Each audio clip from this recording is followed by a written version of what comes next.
My son was laid off, and they had no place to go, so he and his fiancée came to stay. You ready? Yeah.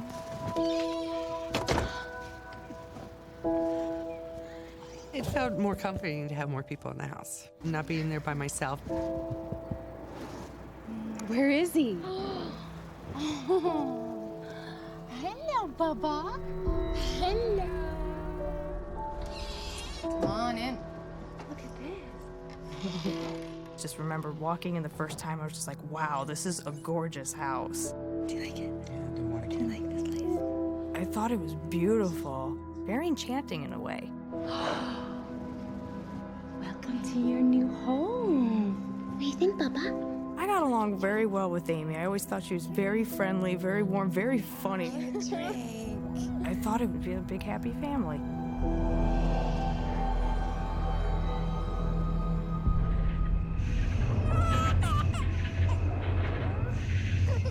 Soon after I moved in, we put my son, Bubba, down for his morning nap. And 2 feet away from his crib is his baby monitor on his dresser.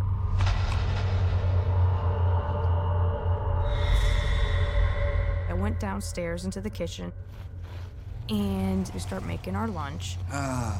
Sleeping like a baby. Nice. Never heard that. All of a sudden, we hear what sounds like Twinkle, Twinkle, Little Star.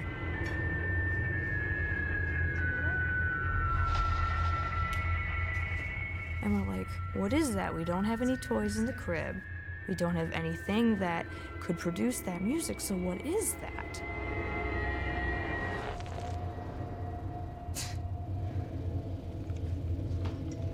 Yeah, that's weird.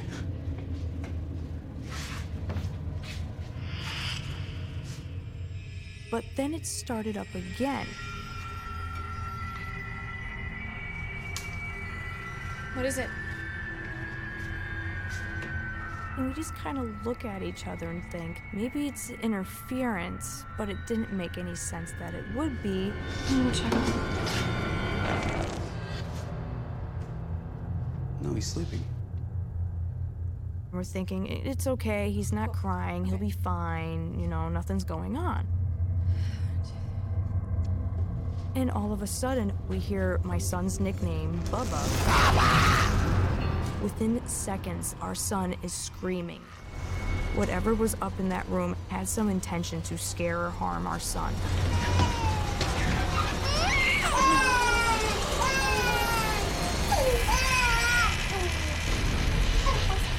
What's happening? What is this? I felt very frightened. I was nervous for my son's well-being. But I didn't have the funds to get another home, so all we could do at this point is just make sure this doesn't happen again. So we grabbed any religious charms we had and either hung them up around his mobile or hung up around the room, just to keep anything demonic out of that bedroom. Because at this point, I was highly convinced that there's something in this house. Hey, Bubba. Hey. Yeah. Nice. Good.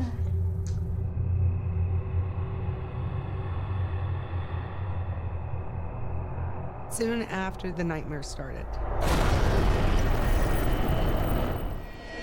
I was in a little girl's body. I'm looking down, and I see a white dress. And I'm afraid to look up, and every time I peek up, there are adults around. And they're glaring at me. And I've never felt such terror in my life. I mean, absolute bone-chilling terror. One of the adults said, "Go wash your hands!" Next thing I know, I'm in a bathroom.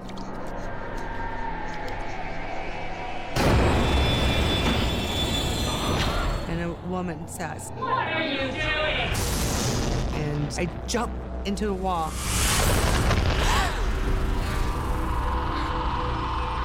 I woke up with crystal clarity and knew everything and felt everything. And that child died that moment.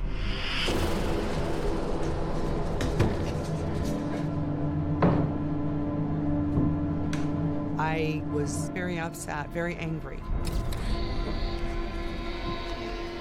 I knew that these dreams had to do with something that has happened in the house. I felt definitely this house had secrets. Absolutely had secrets.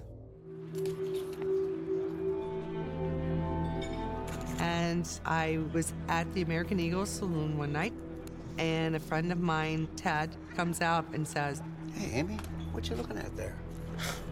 Some pictures in my house.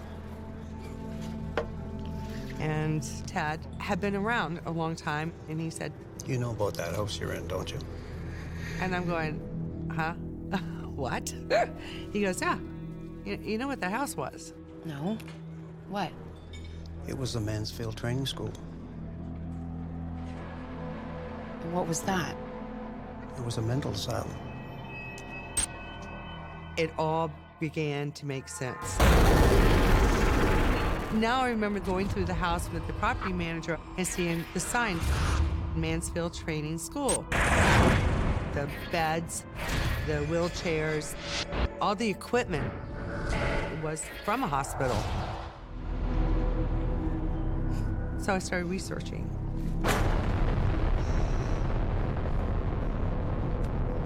I found this report dated 1917 at the library. But at this time, the hospital was not called the Mansfield Training Center. It was called the House of Imbeciles.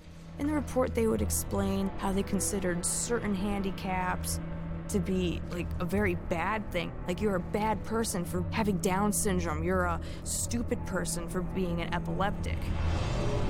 They would explain like how they would do lobotomies on the patients, electroshock on the patients, and I'm thinking to myself, they're really torturing these poor people. Now it began to make sense why things are occurring in my house, why there are disturbances. Some of the newspaper clippings said that there was abuse going on. There was a rape in that house, and a child was also killed there.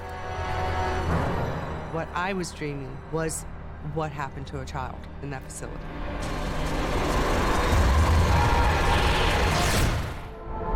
And the basement had always been a focus of a lot of the activity going on. And there is a concrete structure in the floor that should not be there. There's no reason to be there. And it was time to find out what it was.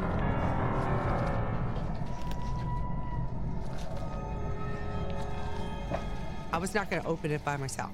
I was afraid to see what was in it. You sure?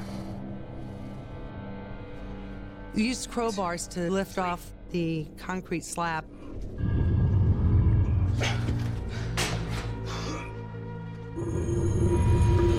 Initially, it looked like dirt and stone. And then I'm looking at it and I'm going, this looks like cremated body parts.